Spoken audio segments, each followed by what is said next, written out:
Abra sua Bíblia no livro de Efésios, no capítulo 2, nós vamos ler juntos, verso 8 a 9 e 10. Efésios 2, 8, 9 e 10. Iniciando. Porque pela graça sois salvos, juntos, mediante a fé. Isto não vem de vós, é dom de Deus, não de obras, para que ninguém se glorie. Pois somos feitura dele, criados em Cristo Jesus, para boas obras, as quais Deus de antemão preparou para que andássemos nela. Vamos orar. Pai, abre nossos olhos espirituais, nossos ouvidos espirituais, dá que a Tua palavra, através da Tua graça maravilhosa, aplicada pelo Espírito Santo, penetre mais profundo da nossa alma. Em nome de Jesus, abençoa-nos nesta noite. Amém. Amém. Mas, irmãos, mês de outubro, 31 de outubro está se aproximando, comemoramos o dia da Reforma. Reforma protestante do século XVI, 1517, agora 500 anos da Reforma. E no boletim passado saiu uma breve biografia de John Wycliffe, que foi um pré-reformador e como a estrela da manhã da Reforma. Hoje você tem aí no seu espaço missionário um breve resumo da vida de John Hus, que foi também influenciado por John Wycliffe, e que John Wycliffe foi decretado sua morte, mas já tinha morrido. A igreja perseguiu, exilou, e quando decidiu matá-lo, ele já estava morto, pegaram os seus ossos, veja que coisa absurda, e queimaram e jogaram no rio. John Hus não teve a mesma sorte. Esses homens estavam defendendo a Bíblia, doutrinas bíblicas, pregando contra exageros, indulgências, e John Hus foi queimado na fogueira. Mas John Hus deu uma profecia, dizendo que Deus levantaria uma outra pessoa, e eles não colocariam a sua mão. E assim aconteceu. 102 anos depois, Deus levanta Martim Lutero. 31 de outubro, Lutero afixa suas 95 teses. Se você quiser saber as 95 teses, por favor, entra no Google, está lá tudinho à disposição de você, Martim Lutero, João Calvino, e botou na porta do castelo de Wittenberg, porque no outro dia, dia de Todos os Santos, muita gente afluiria para a igreja. Na verdade, já era a segunda postagem dele das suas teses, e a espalhou em outros lugares. Mas Lutero não esperava que tivesse a repercussão que teve. E Lutero não pensava em surgir uma outra igreja. Ele queria a reforma da Igreja Católica Romana, que tinha se prostituído. Martim Lutero era muito sincero.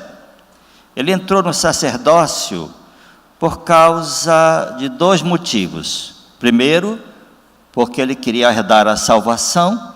Ele imaginou que entrando no sacerdócio, servindo a Deus como um padre, ele alcançaria a salvação.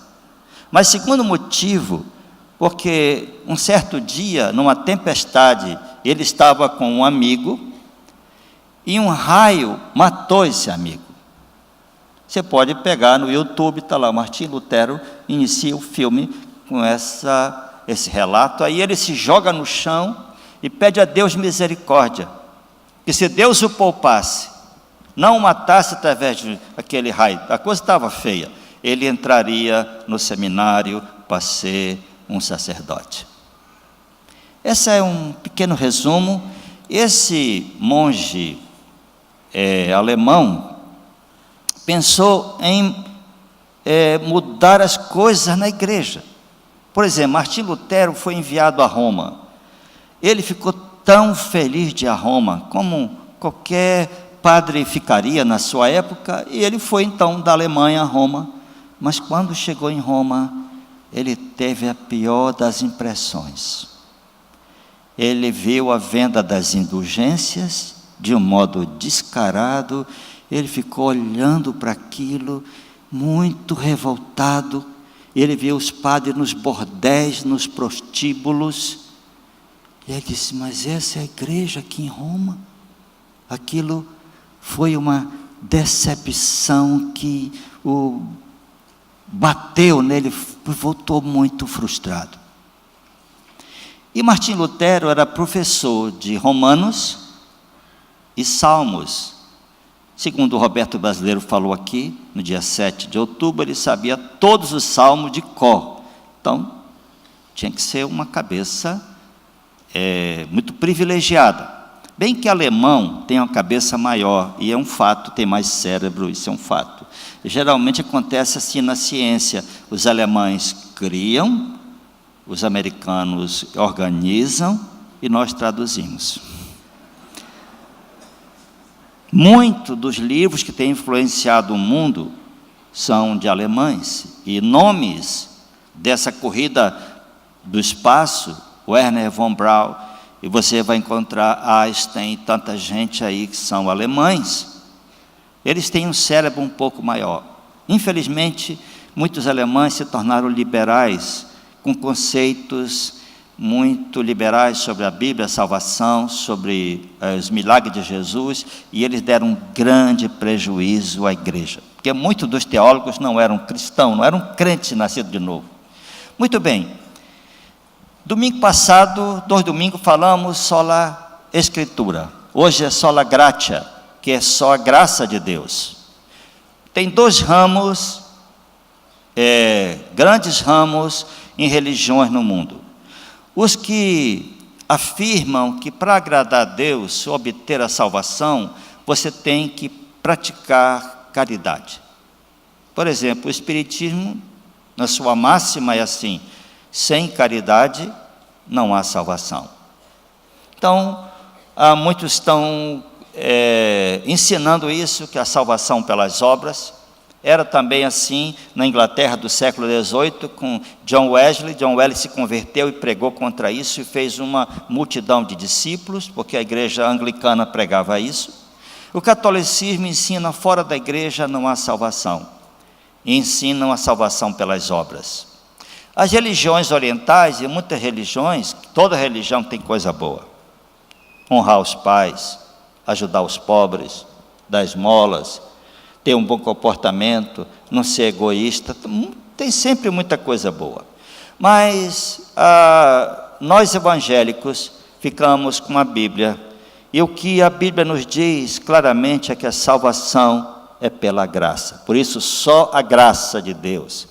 Veja o que diz aqui, nós acabamos de ler: porque pela graça sois salvos, mediante a fé. Isto não vem de vós, é dom de Deus, não de obras, para que ninguém se glorie. Paulo deixa muito claro essa questão, até porque no livro de Efésios, no início, ele diz qual é a situação do homem sem Cristo. No verso 1 ao verso 3, Paulo diz assim: ele vos deu vida, estando vós mortos nos vossos delitos e pecados, nos quais andastes outrora, segundo o curso deste mundo, segundo o príncipe da potestade do ar, do espírito que agora atua nos filhos da desobediência, entre os quais também todos nós andamos outrora, segundo as inclinações da nossa carne, fazendo a vontade da carne e dos pensamentos, e éramos, por natureza, filhos da ira, como também os demais. Esta era a nossa situação antes de conhecer a Cristo, esta é a situação de todo homem, toda mulher que ainda não conheceu a Cristo. Ele está vivendo segundo o curso deste mundo, segundo as ideias, influências, a filosofia desse mundo, que é um mundo hedonista, e busca do prazer. Ele está debaixo da influência do príncipe da potestade do ar, que é Satanás, do espírito que agora atua nos filhos da desobediência. E também eles estão seguindo as inclinações da carne, fazendo a vontade da carne e dos pensamentos, e por isso são, por enquanto, filhos da ira. A situação dos eleitos de Deus, enquanto não se convertem, também está aqui que Paulo diz também, como éramos por natureza, filhos da ira, como também os demais. Ou seja, o diagnóstico da Bíblia é que o homem sem Cristo está morto. Ele não pode reagir para a palavra de Deus porque ele está morto. Por isso, quando Paulo diz, pela graça sois salvos mediante a fé, isto não vem de vós, é dom de Deus, tanto a graça salvadora, como a fé salvadora. Tem muita gente que tem fé para realização, fé para isso, fé para aquilo, mas a teologia fala da fé salvadora, essa fé que o Espírito Santo coloca no nosso coração, que nos regenera, e aí nós abraçamos a Cristo, porque Deus abriu os nossos olhos. Paulo disse, o mistério de Deus, Cristo. O Evangelho é mistério revelado. Mistério na Bíblia não é uma coisa oculta para ninguém saber. A palavra mysterium do grego é algo que está sendo revelado. Então, quando alguém ouve a palavra de Deus, o Espírito Santo revela Cristo. E por que não revela para todos? Isso é mistério que só Deus pode explicar. Um dia nós talvez saberemos. Mas aos eleitos ele revela. Então aí a pessoa abraça aquela fé pela graça de Deus e se torna um filho de Deus. A igreja, por séculos, aliás, se você estudar a história da igreja, século V, século VI, começa a chamada a Era das Trevas, em que a igreja mergulhou em muitas heresias, e a questão das indulgências já tinha mais de 100 anos. A igreja abandonou os ensinos da palavra de Deus, passou a ensinar a salvação por obras. A reforma confrontou esses ensinos, restabeleceu a verdade. Na venda de indulgências, que foi o estopim de toda aquela situação, tinham dois erros grandes. Primeiro, a igreja vender salvação, ou vender o perdão, vender um tempo, encurtar o tempo das pessoas no purgatório. Eu gostei muito do Bento, Papa Bento, teólogo. Ele disse, não existe purgatório. Eu falei, meu Deus, quantos séculos passaram pensando, acendendo vela, não sei o que, para as almas do purgatório. E agora vem o Papa Bento, que é um alemão, disse, não existe purgatório. Que coisa, né? Toda vez que se declara uma doutrina sem base bíblica, pode demorar 500 anos, pode demorar 1000 anos, são coisas humanas, isso vão cair por terra. A mentira cai e a verdade de Deus se estabelece. Aleluia. A segunda coisa que a igreja estava fazendo muito grave era aceitar dinheiro, ensinar os homens a depositarem dinheiro para comprar o perdão. Gente, isso é um erro crasso. Porque o perdão custou o sangue do precioso Senhor Jesus Cristo, sangue precioso do nosso Senhor e Salvador Jesus Cristo. Custou todo o seu sofrimento, custou tudo aquilo que a Bíblia relata. O Filho de Deus se fez homem e se entregou por nós na cruz para nos salvar. E agora vem a igreja dizer: se você dá dinheiro para a igreja, você então vai ter perdão. Seu tio, seu avô, seu pai que está no purgatório. É uma coisa tão absurda. Mas nós temos que declarar, e temos base para isso, o que a Bíblia diz, que a salvação é pela graça de Deus. No seu boletim, pastor Paulo César colocou aqui uma definição de graça do Strong, que é um principal dicionário de grego que nós temos. Geralmente o conceito dos crentes é assim: o que é graça? Graça é favor imerecido. Está certo. Mas não é só isso. Graça, que diz aqui, biblicamente falando, graça ou charis é a bondade misericordiosa pela qual Deus, exercendo sua santa influência sobre as almas, volta-as para Cristo, guardando, fortalecendo, fazendo com que cresçam na fé cristã, conhecimento, afeição, e desperta-o ao exercício das virtudes cristãs. Aí o Strong. Ou seja, a graça de Deus, a sua benevolência, a sua misericórdia, desperta dentro de nós as virtudes, a fé, nos empurra para o alto. Alguém já disse, como um pombinho que está no chão, ele só pode voar para cima. Assim, Deus coloca em nós essa vontade de conhecer a Cristo. Isso é graça de Deus. E aqui, irmãos, em Romanos capítulo 3, Paulo também deixa muito claro que a salvação é pela graça de Deus. Por exemplo, no verso 24 e 25, Paulo diz, Romanos 3, 24, sendo justificados gratuitamente por sua graça, mediante a redenção, o preço pago, redenção é isso, redenção que há em Cristo Jesus. E verso 25, a quem Deus propôs no seu sangue como propiciação mediante a fé, para manifestar a sua justiça, por ter Deus, na sua tolerância, deixado impunes os pecados anteriormente cometidos. Veja que muita gente diz assim, a salvação é de graça. Não, não, não, não. A salvação é pela graça. Alguém pagou preço de sangue para que você pudesse ficar livre dos seus pecados, livre da condenação e poder então ser filho de Deus, herdeiro de Deus. A salvação não é de graça, a salvação é pela graça de Deus.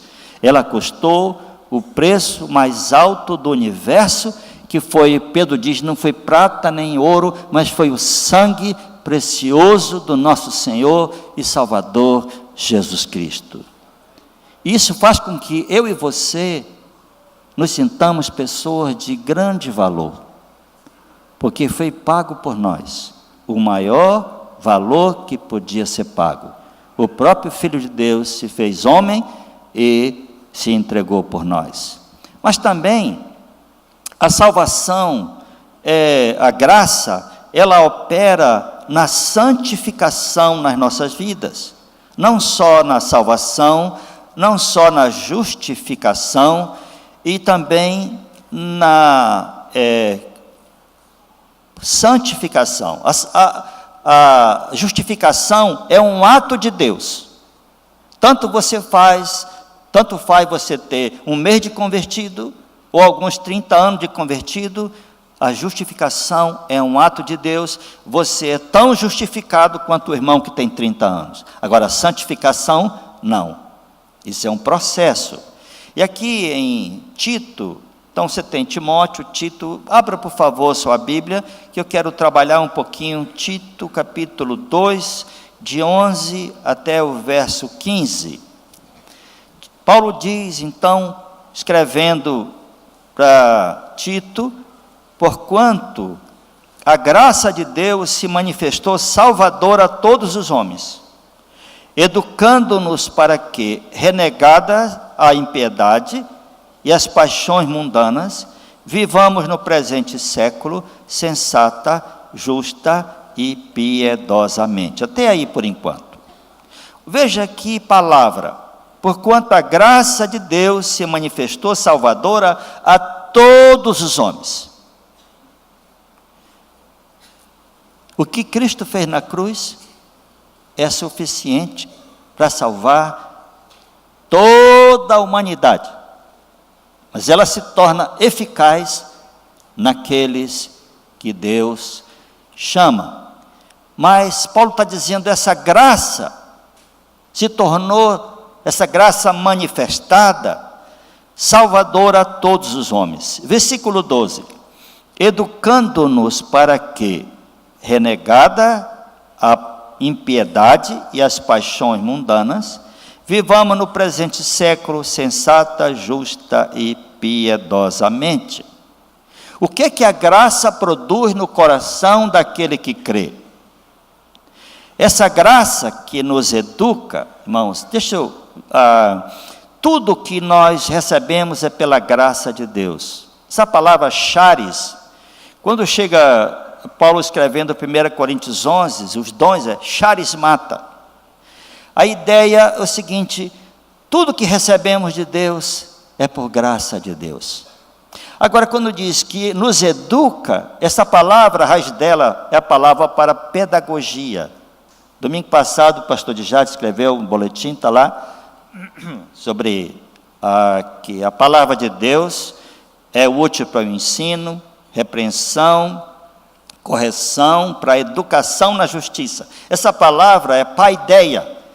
E aqui a palavra semelhante no grego, a ideia é o seguinte, a graça opera no coração do crente para que ele deixe a impiedade, tudo que é errado, pecaminoso, desonesto, deixa as paixões que são a causa de muitos pecados e muita destruição de famílias, e agora o trabalho do Espírito para que vivamos no presente século sensata, justa e piedosamente.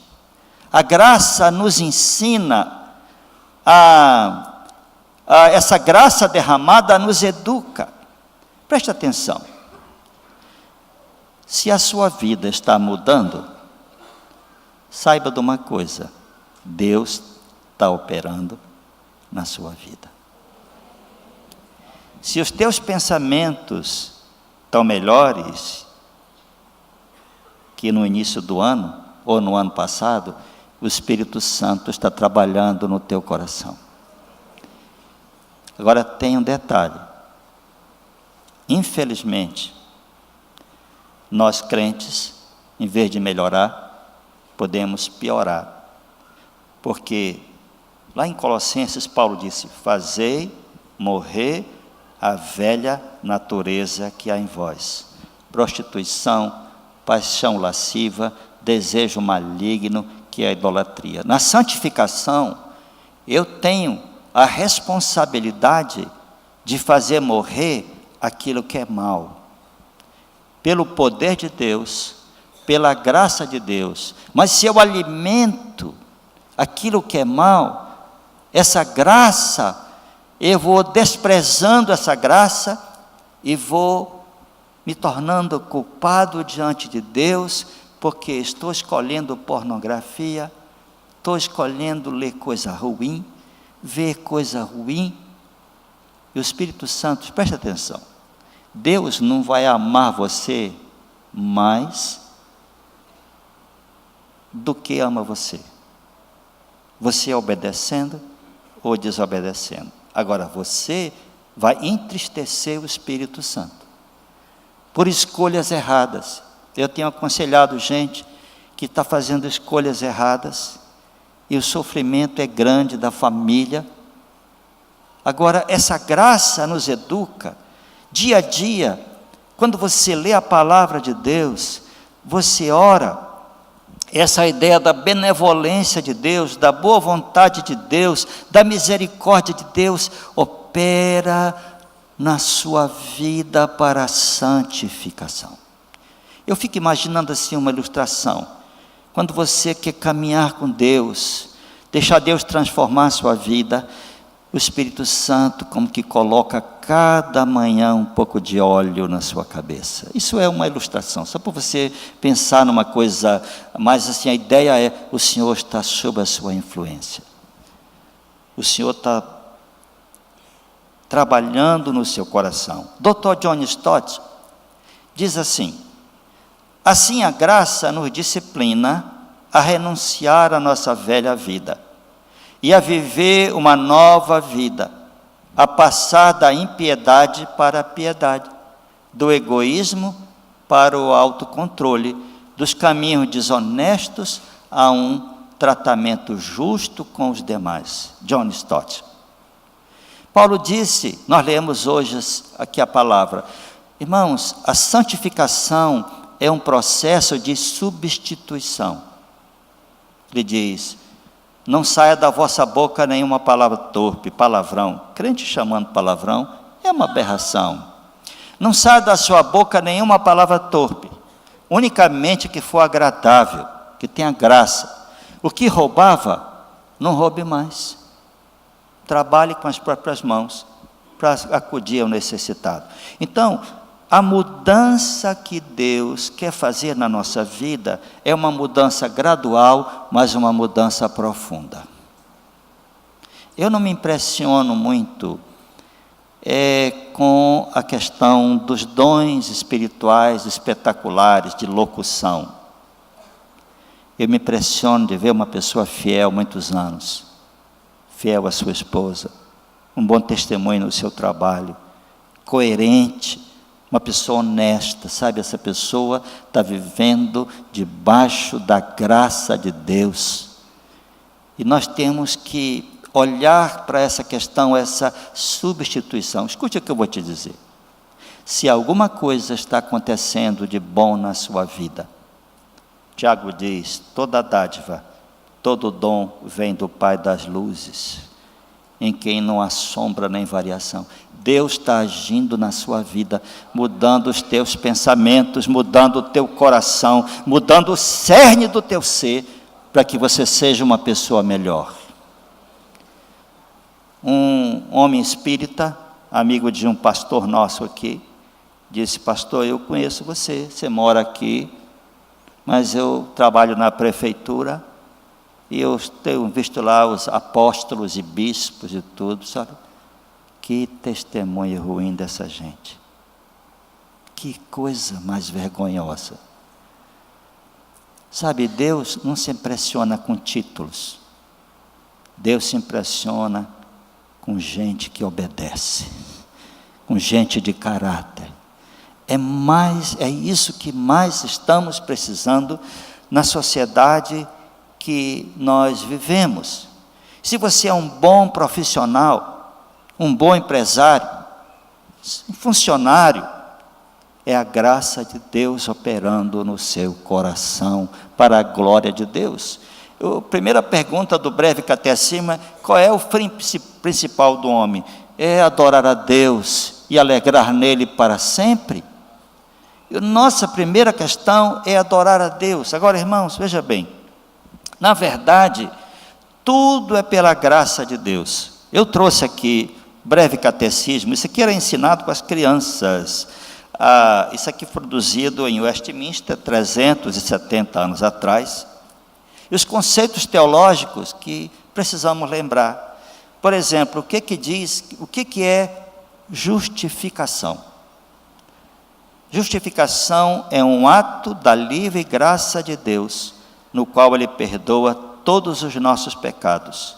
Nos aceita como justos diante dEle. Justos. Somente por causa da justiça de Cristo, a nós imputada e recebida só pela fé. Aí tem todas as passagens bíblicas aqui. Isso é uma declaração com base em algumas passagens bíblicas. O que é adoção? Adoção é um ato da livre graça de Deus, pelo qual somos recebidos no número dos filhos de Deus. Temos direito a todos os seus privilégios.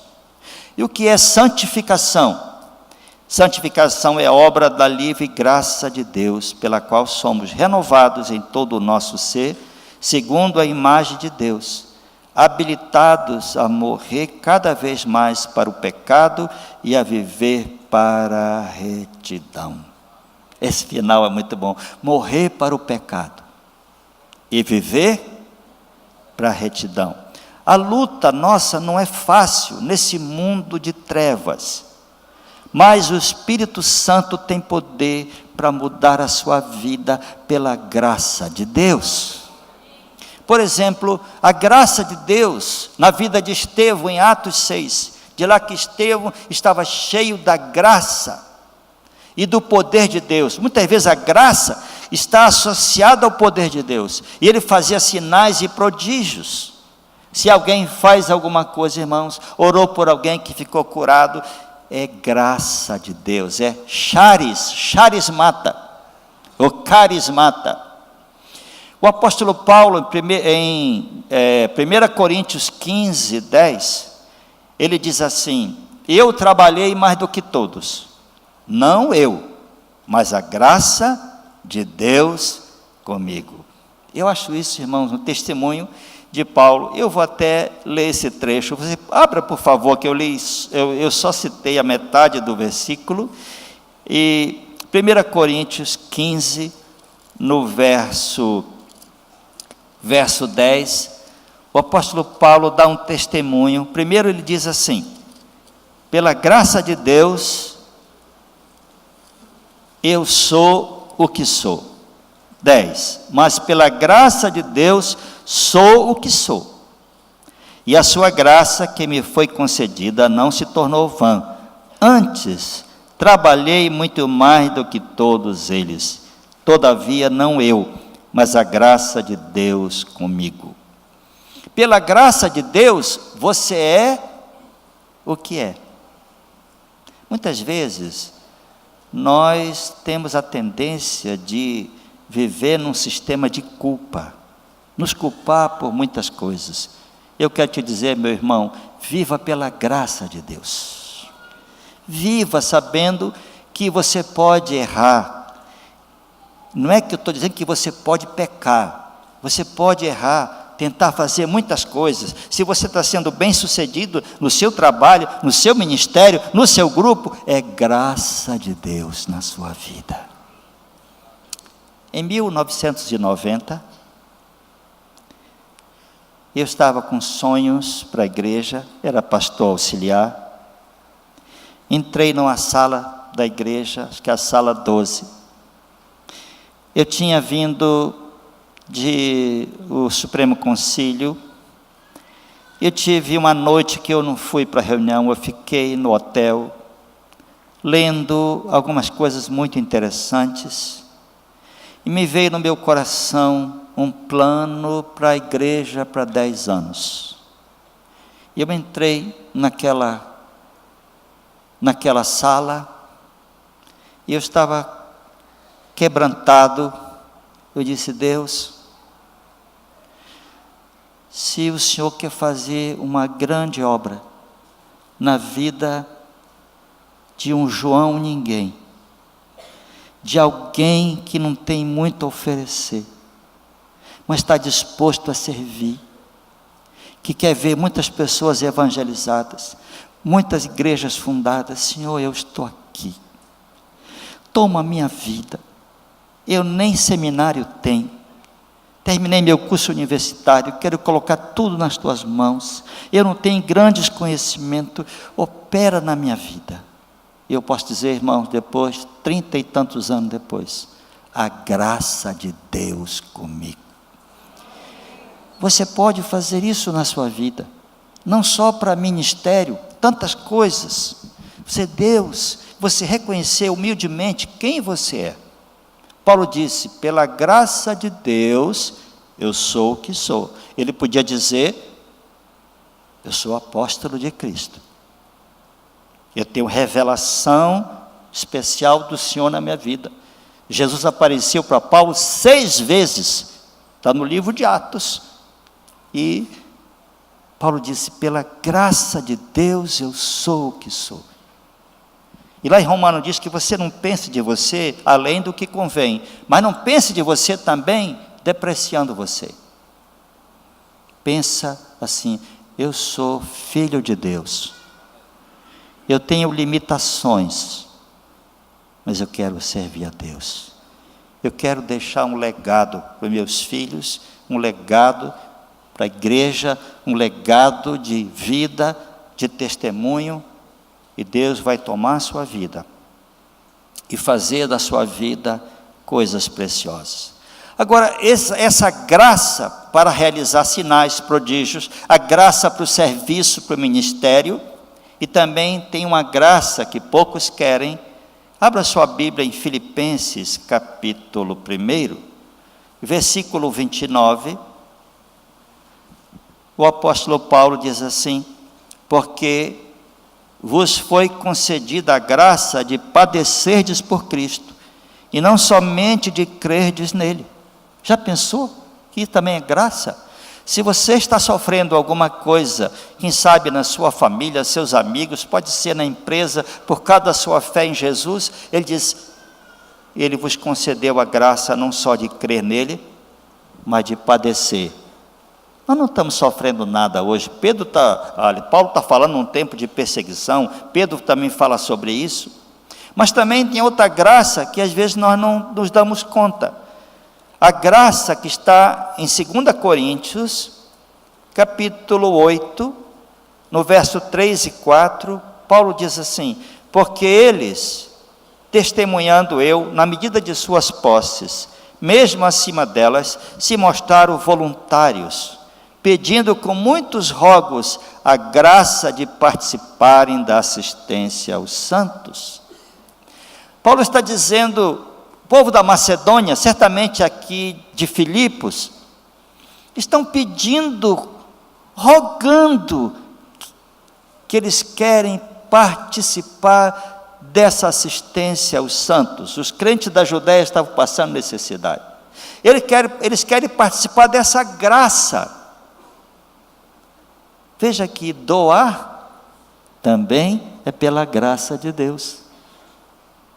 Sofrer por causa da graça de Deus. Essa graça também é uma das palavras que tem. O Strong fala muitas coisas de benevolência, misericórdia, mas também alegria. A graça é um sinônimo de alegria. Alguém fala assim, fulano é tão gracioso. E a ideia também, a graça é de alegria. Viva pela graça de Deus. Olha quem você é. Veja as suas raízes. Saiba de uma coisa, a sua identidade não é o seu último sobrenome. Se você é de Cristo, a sua identidade é de Cristo, de Deus. Deus capacita aqueles que chama. Seja lá no seu grupo familiar, um trabalho que Ele tem para você na empresa, Deus capacita os que se dispõem, capacita quem chama, faz coisas. Paulo disse, veja que Deus não chamou muitos de nobre nascimento, muitos sábios segundo o mundo, Ele escolheu as coisas fracas do mundo, aquelas coisas que não são, para envergonhar aqueles que são. Então, nós precisamos aprender, na verdade, tudo é pela graça. A salvação, a justificação, a adoção, a santificação, as obras de Deus, o ministério e até o sofrimento pela graça de Deus. Você precisa meditar sobre isso. Isso é uma doutrina central da reforma. Quando nós estamos pregando o Evangelho, é o Evangelho da graça de Deus. As nossas doutrinas são as doutrinas da graça. Muita gente não deixa Deus usar porque se sente um nada. Sabe de uma coisa? Deus pode usar a sua vida. É graça. Paulo disse, eu trabalhei mais do que todo. Ele está se referindo aos outros apóstolos, aos outros obreiros. Ele disse, não eu, mas a graça de Deus comigo. Essa graça está sobre a sua vida. A graça de Deus está sobre até os descrentes. A graça comum. Porque a Bíblia diz que Ele faz nascer o sol sobre os justos, injustos, e a chuva sobre os maus e os bons. Agora, a graça de Deus na vida de um cristão, um crente, é graça especial. Amém? Muito bem, irmãos. Viva pela graça de Deus. O apóstolo Pedro diz assim que é o Deus de toda graça, em 1 Pedro 5, o Deus de toda graça que em Cristo vos chamou à sua eterna glória, depois de terdes sofrido por um pouco, Ele mesmo há de aperfeiçoar, firmar e fortificar. O Evangelho foi nos dado por causa da graça de Deus. E eu quero terminar, nós estamos falando sobre reforma.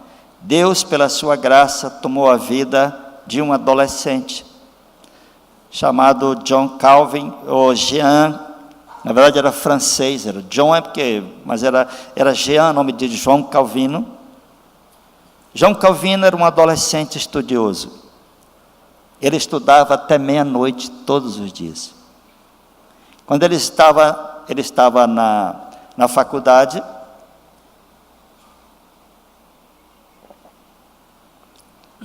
uma faculdade de renome na França. Ele era tão estudioso, tão aplicado, que queriam dar o título para ele de doutor. Ele bem jovem, ele não aceitou.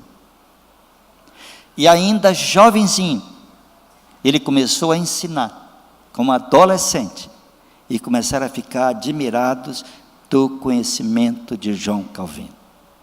Com 20 e poucos anos, ele escreveu o tratado mais importante da reforma, que são as Institutas. São 4 volumes. Depois ele ampliou, escreveu muitas coisas preciosas. E começou a pastorear Genebra com 20 e poucos anos. Era um precoce em tudo que ele fazia. E sabe, ele tinha 8 enfermidades. 8, uma dor de cabeça horrível. Ele escreveu um comentário de cada livro da Bíblia, menos Apocalipse, que foi sábio até nisso, porque Apocalipse é sempre uma casca de banana. Ele escreveu todo o livro da Bíblia, menos Apocalipse. E esse jovem foi o principal teólogo da reforma. A graça de Deus estava sobre a vida dele. Apesar de 8 enfermidades, ele exerceu uma influência. E agora está, no mundo todo, está renascendo o interesse pela doutrina da reforma. Nicodemos estava falando numa das suas palestras. Na China, uma grande universidade na China foi ler os escritos de Agostinho. Já disse aqui, nossa doutrina é paulina, agostiniana e calvinista. Eles começaram a ler Agostinho, gostaram tanto de ler os livros de Agostinho, que eles foram ler João Calvino, e agora os professores são calvinistas dessa universidade e estão influenciando muitos outros professores. Lá na China, muitos jovens estão procurando teologia reformada na América Latina. E olha, queridos, você pode olhar para você e dizer, pela graça de Deus, eu sou o que sou. E a sua graça não se tornou vã. E aí você pode dizer, e eu vou trabalhar, ou trabalhei. Paulo diz, trabalhei mais do que todos. Não eu, mas a graça de Deus comigo. Deus te abençoe. Viva pela graça de Deus. Não fique pensando em tanta culpa, mas se santifique, deixa Deus usar a sua vida para a glória de Deus. Amém?